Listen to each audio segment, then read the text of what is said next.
Fantastic. Love it. So, Mashi, how are you today? I'm doing well, thank you. Amazing. Hi, Dan. Amazing. I love it. I mean, what better way? You know, what better way to have an epic Wednesday? Yeah, with an epic badass president. You know what I mean? Totally. Thank you for having me on here. Yeah. So let's get started with the whole interview now. Tell me how the journey through yoga started. For sure. So, yoga kind of found me when I needed it. I like to say I never thought of myself as any kind of yogi at all. Yeah. I actually had a really hard time from a young age sitting still, and when I worked out, it was more high intensity, not yoga. And I was living in LA for about 2 years, or a little bit more than a year at the time, and I was actually boxing pretty hardcore. I would show up every day and I would box, and I was pretty good at it. Thank you. It was fun. But, you know, one day a couple of my friends went to a yoga class. It was a hot yoga class. And they were like, come. And I was like, no. But I went with them. And I didn't even really like it. That's the truth. Yeah. I didn't really love it. But I just found myself returning and returning and returning. And so I would say the journey really started with me realizing that yoga was something that gave me something that I had never found before. Okay. Because it helped me to realize that I'm not my body, I'm not my mind, and so I can get in touch with my spirit. Yeah. And it was for me a moving meditation. And so there was a turning point where I realized, why do I keep going back to this? And soon it grew on me, and I started really loving it, and eventually went on to wanting to teach it. But really it came from that part of me that really was seeking this peace of mind. Yeah.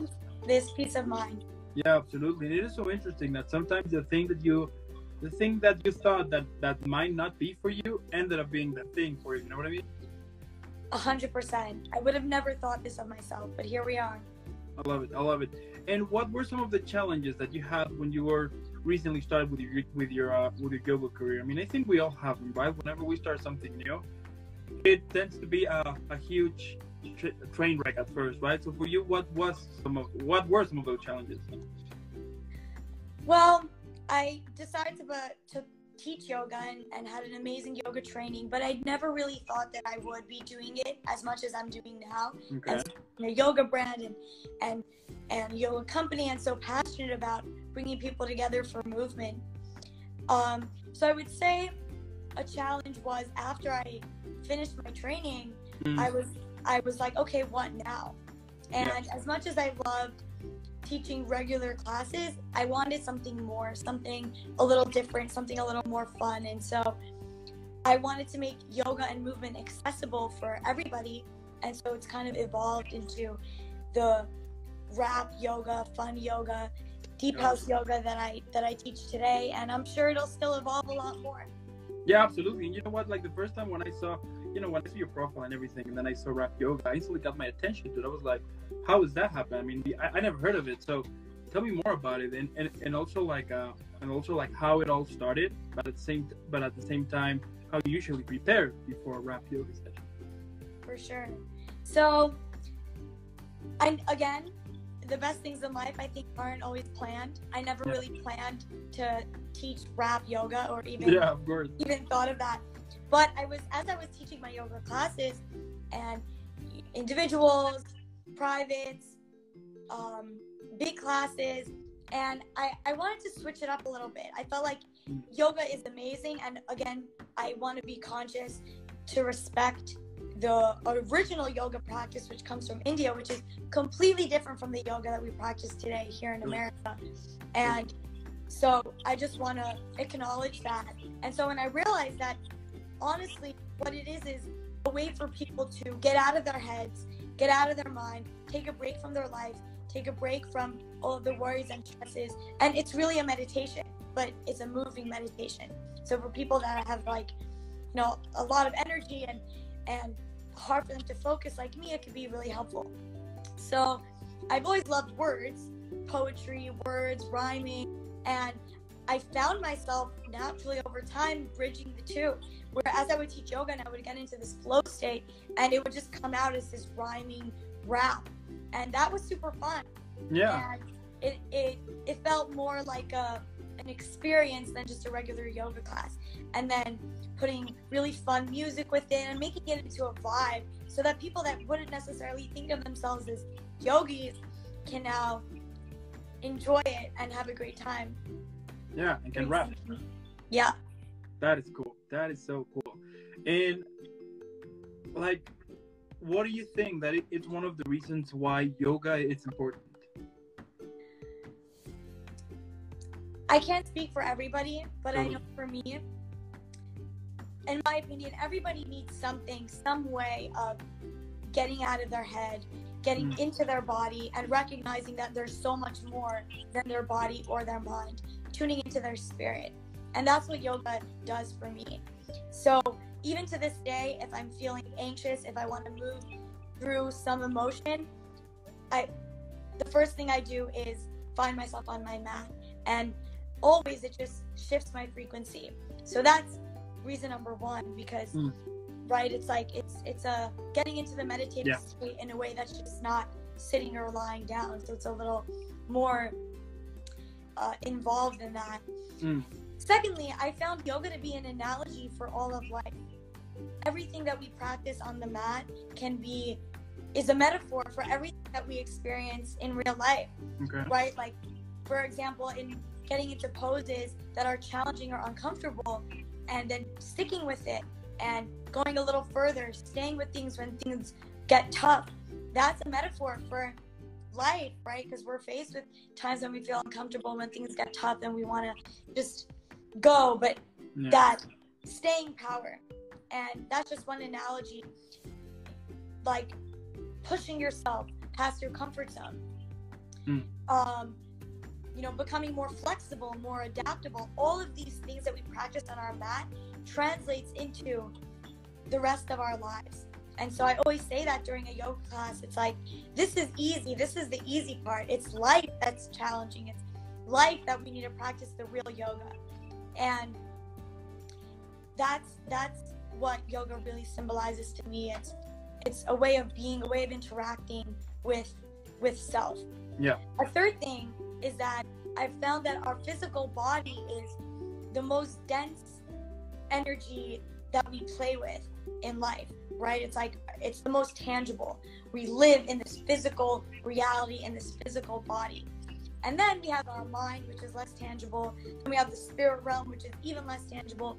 So much healing and so much growth happens inevitably on this physical plane. That's what we're here to do. And so to me, yoga bridges all of that together. It taps into the body to quiet the mind, to be able to live in our spirit.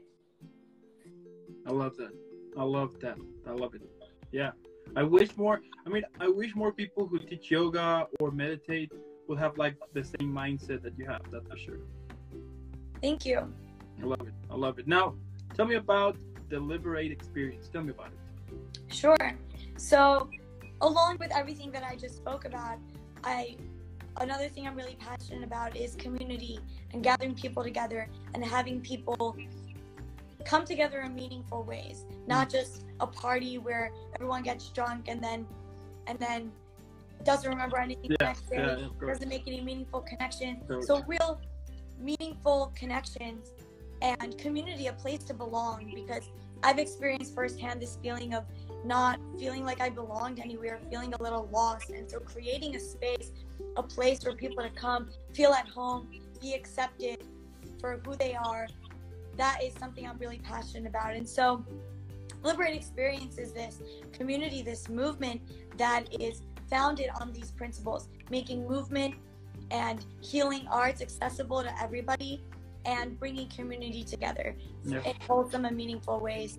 And our tagline is, come as you are, leave high on life, because I really do believe that at our core, we are so powerful, so joyful, so childlike, and we know this, but we just forget as adults going through our daily lives and all the stresses and all of the hamster wheels. And so having spaces where we can let go of all of that and just be ourselves, be free. And so that's where liberate comes from, because liberation to me doesn't mean like, oh, running amok. It means feeling free, tapping into our true essence, which is this freedom. We are free to choose. We are free to choose anew every day, every moment. And that tapping into that part of ourselves that's always there, but we sometimes forget. Yeah, absolutely.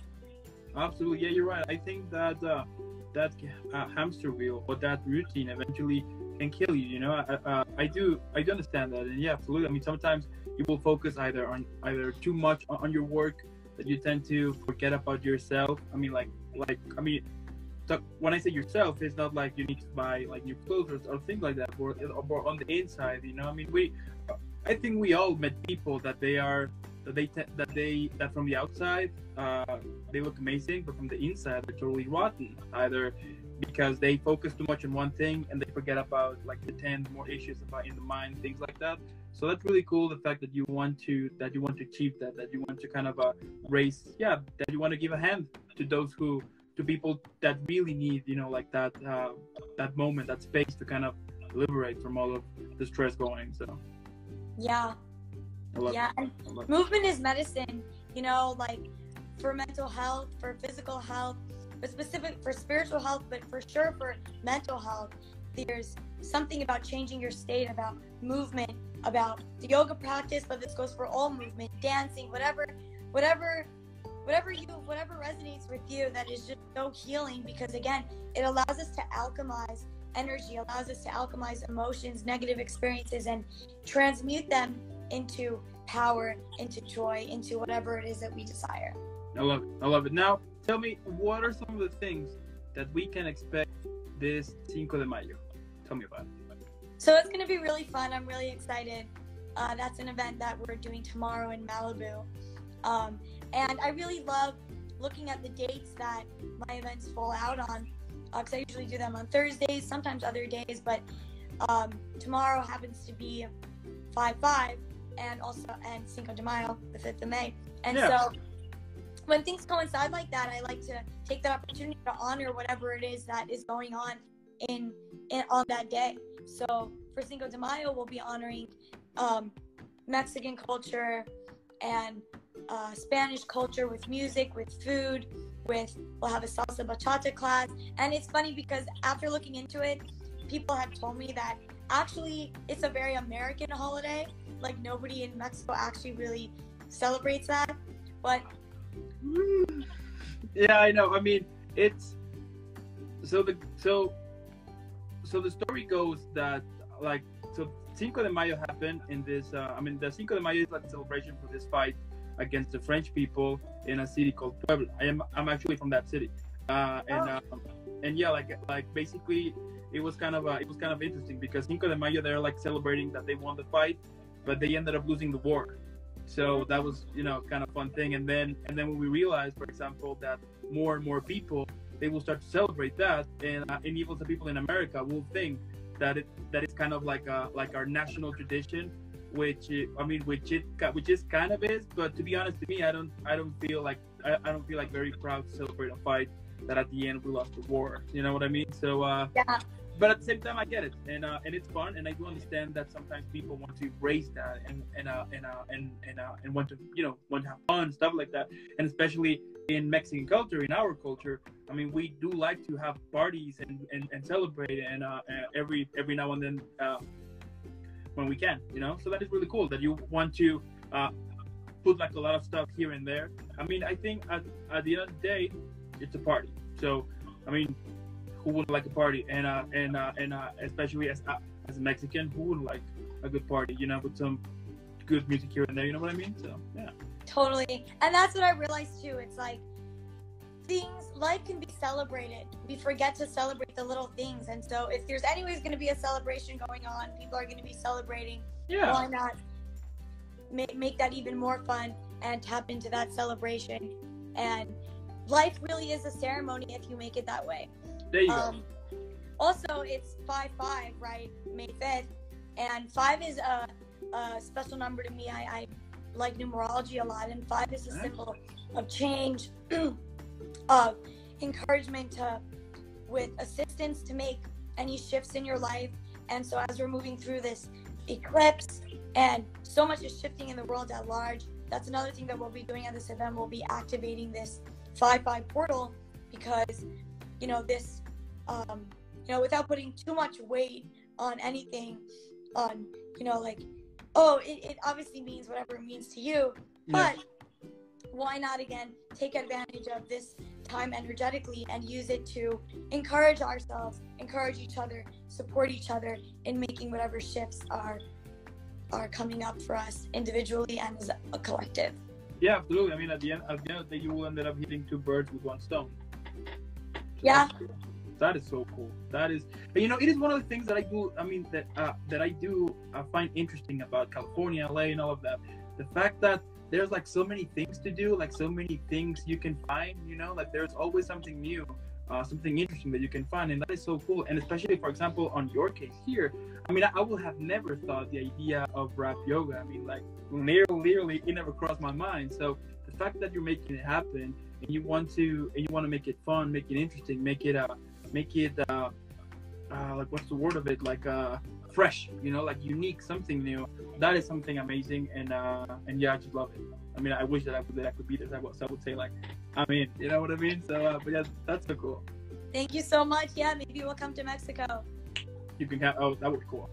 And for my next question here is, if you could describe your career at the moment, right, but in a movie, TV show, book, a play, even a musical, why not? What would be the title of it? Right now.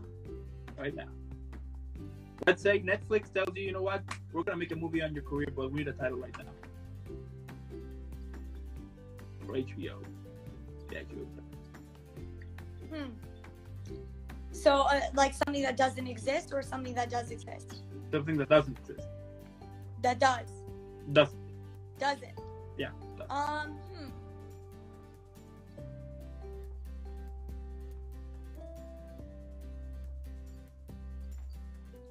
I think I would call it nah. Just one word. Nah. Yeah. And that's because so much of what is necessary in life, especially now as I'm growing my career and figuring out what resonates with me, the direction that I'm going. And when you say yes to something, you're saying no to other things. And so one meaning of that for me is like, making sure that the things that I'm doing are a full yes, like a full fuck yes, people say, right? And so going towards that with that kind of energy and knowing that, like, things that don't resonate with me or things that don't aren't in my path right now or require some sacrifice, I can be like, no, that's okay. And that now allows me to go full force into the things that I do love. Also, I got this line from Rosa Parks in 1955, where it's a quote. It's kind of a joke, right? But it was like, nah, in quotes, Rosa Parks, 1955. And that kind of symbolizes to me people trying to tell her what to do, and she's like, no. Like, sit in the back of the bus, and she's like, no. And so, again, in life, saying no to things and taking in everyone's opinions and viewing them objectively, but then tuning into your own spirit and being like, I'm going to do what's right for me, takes courage. And so that's the kind of energy that I want to bring in, this like empowerment of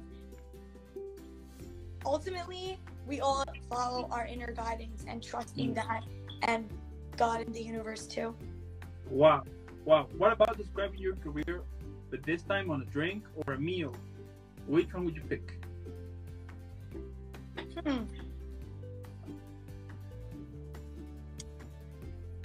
Drink or a meal? Okay, the drink Celsius, the energy drink. Got that clean energy. Mm-hmm. That's what we're bringing in. Clean energy, vibrant, bubbly, exciting, new, flavorful. I like it. I love it. Yeah. Okay, I dig that. Now, what motivates you? You know, we all have those days in which we just want to quit. You know, we feel miserable. We feel like, we kind of feel ourselves like victims. You know, like getting inside into all of these toxic thoughts is way too easy, and I hate that. But like, what usually pulls you out? You know, what puts you back on your feet, and so you can keep on creating and making this amazing growth that you are building. Yeah. Motivation is an interesting one, right? Because there are negative thoughts and things that come up, but what I always come back to is like, no regrets. I don't want to live a life that at the end of it I regretted not doing something. And so I'd rather just put my all into things, take risks, do the uncomfortable thing, do what scares me, be vulnerable, be cringy, be subject to other people's judgment or thoughts, but at least I'll know that I did it all. Like, I really lived fully. And so that really motivates me of like, you know, I just want to live as much as possible and make the biggest impact on as many people as possible, because that's really all that we have, right? We get to change ourselves, but we can't really change anything or anyone else. And so just having the biggest impact that I possibly can and making myself proud, like making my younger self proud, the part of me that suffered so much and struggled so much and got to where I am today, which I'm so grateful for. And like, I just want to make that little girl proud. I love it. I love that. And my last question here, what can we expect from you in the future? Wow. So much is exciting me right now. The first thing is making rap yoga and movement and the liberated experience, really scaling that and taking that all over the world and really helping people to access that don't have access to yoga and movement practices, making that accessible for them to help with mental health, physical health, spiritual health, finding that liberation of mind, body, spirit. So really just keep on growing that. I'm in the middle of creating some rap yoga music. So it'll be like music that you can listen to that's rap yoga. That's badass, okay? Thank you. It's going to be fun. And I plan on writing a book one day, and I trust that will happen in divine timing too. I love it. I mean, I love what you do. It is so cool, so inspiring, and I think that this is kind of the thing that we need right now in this world. You know, something new. As I was saying before, something fresh. You know, and the fact that you're doing it and you want to, you know, make it big so everybody can know about it. That is so cool. And I mean, and cool. And I mean, you already got my attention to want to definitely need to check out those rap yoga things, because I mean, it literally gets my attention, and I'm super sure that millions of people instantly get their attention. Like how is it gonna be? And the fact that you like how you're describing it and so much passion you are putting into it, that is amazing. And I'm super sure that eventually we're gonna hear about that, and we're gonna basically see you from continent to continent, you know, from, I mean, all over the world, because that is super cool. And the fact now that you're gonna make your own yoga music, that is so cool. I mean, that is like plus badass. So I just can't wait for it. And as I said before, the fact that you're doing it because you love it, that is inspiring enough for a lot of people to know, to wanted to know about it, and also to be sure that it's gonna be amazing, because it is something that you love, you know, and it's always gonna have that 100% brand on everything you do, and that is amazing. Thank you so much, Dan. I so appreciate that. Yeah, really tuning into your heart is something I've learned throughout my life. It's just following really what you love, and not blindly, right? Like being smart about it, but realizing that those are your greatest gifts, that you love these things for a reason, and we're all here to shine our own unique light. And this is why we're all different, because we all enjoy different things. We all gravitate towards different things. And so follow that. Yeah, absolutely. That is amazing. That is amazing. I mean, yeah, such epic. And also, yeah, I want to thank those who are watching this right now, and also who are watching this later on, either here on Instagram or perhaps later on YouTube, or listening it on Spotify or on Apple Music. Make sure that you follow Mashi on social media. Normally, what I would say is for you to put pause and then go follow her right now. I mean, right now. And then let's make her viral. Hashtag Team Mashi. Let's make sure everybody knows about her awesome work, because she definitely deserves. She definitely deserves it. I mean, it's amazing. I love it. And who knows? Maybe at some point, even in Coachella, why not? That would be cool. I love it. I love that. And before I send you off, I need to send you off properly with an epic send up. If you have seen some of my episodes before, you know exactly what is what is about to happen. But if not, then I can surprise you. Let me just show you. Wait, what happened? Oh, 1 second. You know, technical issues here and there. Here we go. I love it. You deserve this and a lot more. You know it. And again, thank you so much. Keep killing it. Keeping awesome. I can't wait for more epic stuff in the future. And please keep me updated on tomorrow, because that sounds amazing. Thank you so much. I will definitely do that. And thank you, Dan, for having me on your show and for reaching out to me, and for doing the work that you're doing and really bringing people and highlighting what they're doing and giving them a space to share. That's really special. So, no, it's a pleasure. I mean, at the end of the day, we need people like you in this world who can give us something to get inspired, to smile, to laugh. I mean, to feel emotions. People like you. I mean, you guys deserve all the recognition and nothing but epic vibes, because you're killing it. So again, thank you so much for this experience and for chatting with you. And I'll see you in the next one. Thank you so much, Dan, and thank you everyone for watching. Have a good one. Bye. You too. Bye.